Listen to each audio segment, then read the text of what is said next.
Good morning dear students. आज हम करेंगे सर्कल की बहुत ही इंपॉर्टेंट थ्योरम है 10.2।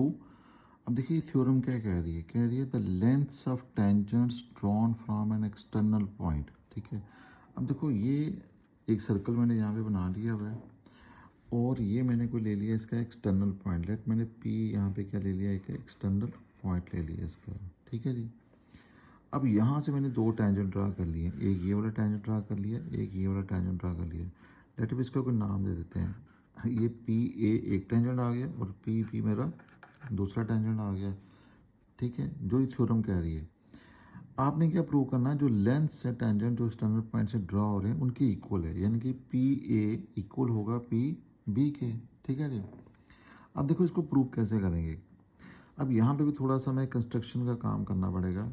अभी जो पिछली थ्योरम हमने की थी 10.2 वाली, सॉरी 10.1 वाली, वो क्या कह रही थी कि रेडियस और टेंजेंट के बीच में एंगल कितने का बन रहा है, 90 डिग्री का। तो यहाँ पे हम क्या करते हैं कि एक रेडियस ड्रा कर लेते हैं। ये सेंटर मेरा आ गया, let O be the centre. ठीक है, और इस सेंटर से इस टेंजेंट को मिला लेते हैं। एंड सिमिलरली यहाँ पे भी एक रेडियस ड्रॉ कर लेते हैं और उस थ्योरम के अकॉर्डिंग यहाँ पे जो एंगल बनेगा वो 90 डिग्री का बनेगा, यहाँ पे भी जो एंगल बनेगा वो भी कितना बनेगा, 90 डिग्री का एंगल बन जाएगा। ठीक है, मतलब ये हमने कंस्ट्रक्शन कर दी, ज्वाइन कर लिया ओ ए को ओ बी को, दोनों को ज्वाइन कर दिया। अब यहाँ पे बेटा हमें कॉन्ग्रुएंसी के रूल्स भी लगाने पड़ेंगे, कॉन्ग्रुएंट ट्राइंगल्स का रूल भी लगेगा। तो कॉन्ग्रुएंसी के लिए मुझे दो ट्राइंगल्स चाहिए। तो यहाँ पे तो कोई ट्राइंगल दिख नहीं रही, ये तो क्वाड्रिलेटरल है। ठीक है, तो ट्राइंगल कैसे बनेगी, ट्राइंगल बन सकती है अगर मैं ओ और पी को क्या करूँ, ज्वाइन कर दूँ। तो let us join O with P. तो ओ पी को ज्वाइन कर लीजिए आप, तो हमारे पास दो ट्राइंगल्स बन जाएंगी। तो जैसे दो ट्राइंगल्स बनेगी तो हम कॉन्ग्रुएंसी का रूल जो है वो लगा सकते हैं यहाँ पे। अब देखिए एक ट्राइंगल मेरे पास आ गई है ओ ए पी, दूसरी आ गई है ओ बी ए, ओ बी पी आ गई। दो ट्राइंगल्स मेरे पास बन गई यहाँ पे। ठीक है जी। नाउ अब वही थ्योरम्स के जो पार्ट्स हैं शुरू कीजिए लिखना। Know the first part is given. तो गिवन में आपके पास क्या दिया हुआ है, नो व्हाट इज गिवन। देखिए गिवन में आपके पास क्या आ गया, एक सर्कल आ गया विथ सेंटर ओ। तो पहली लाइन तो अगर यही बन गई, ये सर्कल विद सेंटर ओ। ठीक है जी, सर्कल है जिसका सेंटर क्या है, ओ है। पी ए और पी बी दो टेंजेंट्स हैं, P A and P B are के हैं टू टेंजेंट्स। ये आगे दो टेंजेंट्स। तो कहाँ से ड्रॉ किया आपने, एक्सटर्नल पॉइंट पी से। So drawn from external point P से। तो एक्सटर्नल पॉइंट पी से आपने ये दो टेंजेंट जो है वो ड्रॉ कर लिए थे। ठीक है, सेकंड पार्ट आपका रहेगा टू प्रूव। अब टू प्रूव में आपने क्या करना है बेटा कि ये जो दोनों टेंजेंट्स की जो लेंथ है P A is equal to P B, ये हमने प्रूव करके बताना है इसको यहाँ पे कि दोनों टेंजेंट की जो लेंथ है पी ए इक्वल होगा पी बी के। ये हमने प्रूव करना होगा। ठीक है, अब देखो इसको प्रूव कैसे करेंगे। इसके लिए हमने जो कंस्ट्रक्शन की है, कंस्ट्रक्शन, तो कंस्ट्रक्शन में आपने क्या देखा कि कंस्ट्रक्शन क्या किया हमने, मैंने ज्वाइन कर दिया ओ ए को, ओ बी को और ओ पी को। इन तीनों को आप ज्वाइन कर लीजिए। ठीक है जी, ये आपका रहेगा construction part. Now join O A, O B और ओ पी। हमने तीनों को क्या कर दिया, आपस में ज्वाइन कर दिया। अब ज्वाइन क्यों किया, ज्वाइन करने का एक ही हमारा मोटो था कि हमें दो ट्राइंगल्स मिल जाएं। अब देखो हमारे पास दो ट्राइंगल मिल गई, एक ट्राइंगल ऊपर वाली आ गई और एक ट्राइंगल नीचे मेरे पास बन गई है। ठीक है, अब हम दोनों ट्राइंगल को प्रूव करेंगे कि ये कॉन्ग्रुएंट है। अब जैसे ये प्रूव हो जाएंगे कॉन्ग्रुएंट है तो CPCT क्या कहती है कि ये वाली साइड इक्वल हो जाएगी। ठीक है, तो चलिए इसका प्रूफ देखते हैं अब आगे।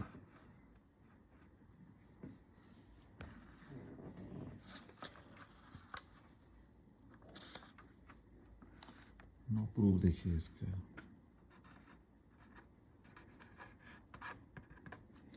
नो प्रूफ क्या कहता है इसका, देखिए एक तो ये आपको पता है कि रेडियस और टेंजेंट के बीच में जो एंगल बनेगा वो कितना बनेगा 90 डिग्री। तो ये भी 90 डिग्री का है और ये भी कितने डिग्री का है 90 डिग्री का। ठीक है जी। So we no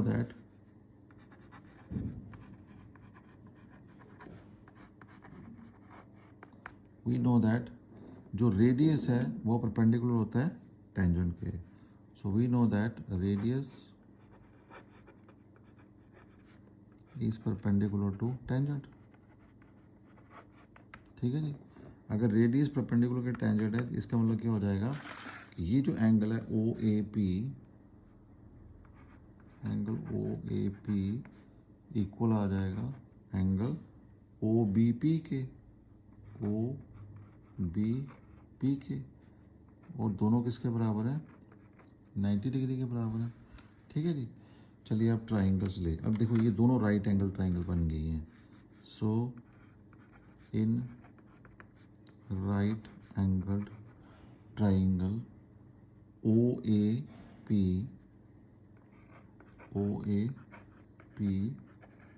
and O B P, ये मेरे पास दो राइट एंगल ट्राइंगल आ गई हैं। ठीक है जी। अब देखिए यहाँ पे हम रूल लगाएंगे बेटा आर एच एस। ठीक है, आर एच एस रूल क्या कहते हैं, what is R H S rule. तो जो आर एच एस रूल है ना आपका, ये जब भी आपके पास दो राइट एंगल ट्राइंगल होंगी तो वहाँ पे ये वाला रूल आप आराम से अप्लाई कर सकते हो।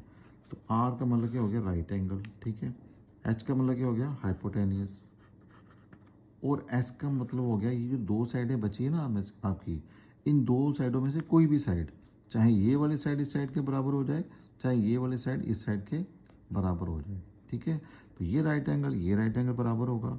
हाइपोटेनिस इस ट्राइंगल का, हाइपोटेनिस इस ट्राइंगल का, ये दोनों बराबर होंगे। अब ये जो दो साइडें बचेंगी, एस का मतलब है इन दोनों में से कोई एक साइड जो है, चाहे ये इसके बराबर हो जाए चाहे ये इसके बराबर हो जाए, तो आर एच एस हमारा लग जाएगा। अब देखिए इस केस में क्या बनेगा हमारे पास, देखो इस केस में क्या आ जाएगा, राइट एंगल तो इक्वल है ही है, ये तो आपने ऊपर बता दिया, तो पहले इसी को ले लो आप। Angle O A P is equal to angle O B P. तो इसका रीज़न क्या आ जाएगा कि ये दोनों जो एंगल्स हैं वो कितने डिग्री के हैं 90 डिग्री के हैं। ठीक है जी। दूसरा हाइपोटेनियस, तो हाइपोटेनियस क्या आ जाएगा, इसके 90 डिग्री के सामने कौन है ओ पी, तो यहाँ पे भी 90 डिग्री के सामने कौन है ओ पी, तो O P is equal to O P, O P is equal to O P. It means कि यहाँ ये तो कॉमन है तो हाइपोटेनियस, लेकिन है तो दोनों का है ना, कॉमन आ गया यहाँ पे। अब तीसरी साइड यहाँ तो ये दोनों बराबर हो जाएं, ये तो होंगी नहीं, ये दोनों हो जाएंगे बराबर, क्योंकि ये भी रेडियस है और ये भी रेडियस है। तो रेडियस किसके हैं, एक ही सर्कल के दोनों रेडियस हैं, तो एक ही सर्कल के दोनों रेडियस तो आपस में बराबर ही होंगे ना। तो ओ ए इज इक्वल टू बराबर होगा ओ बी की। तो आपने लिखना क्या है, ये क्या है रेडियस ऑफ सेम सर्कल, एक ही सर्कल के ये दोनों रेडियस हैं। ठीक है, तो radius of same circle. So therefore अब देखिए आपके पास बन गया राइट एंगल, हाइपोटेनियस और कोई साइड। तो रूल क्या बना आपका और एच एस, नो बाई और एच एस कॉन्ग्रेस रूल, और एच एस कॉन्ग्रेस रूल के अकॉर्डिंग ये ट्राइंगल ओ ए पी ये साइन होता है कॉन्ग्रुएंसी का। ठीक है, ओ बी पी। तो अब लिख सकते हो यहाँ पे कि A P is equal to P B के बराबर है, या P A is equal to P B के बराबर है। So therefore P A is equal to P B. तो ब्रैकेट में छोटा सा रीजन आपने लिखना है सी पी सी टी। ठीक है, congruent parts of congruent triangles क्या होते हैं इक्वल हो जाते हैं। जैसे आपने थ्योरम इसको प्रूव कर दिया, दो ट्राइंगल को कॉन्ग्रुएंट है तो उसके जो रिमेनिंग पार्ट्स होंगे, जो कारस्पॉन्डिंग पार्ट्स होते हैं, ठीक है, वो क्या हो जाते हैं, इक्वल हो जाते हैं। तो यही हमने प्रूव करना था। तो एंड में लिख दो आप, हेंस प्रूव्ड। ठीक है जी। So this is all about your theorem 10.2. This theorem is very important. Hope you like the video and please subscribe and don't forget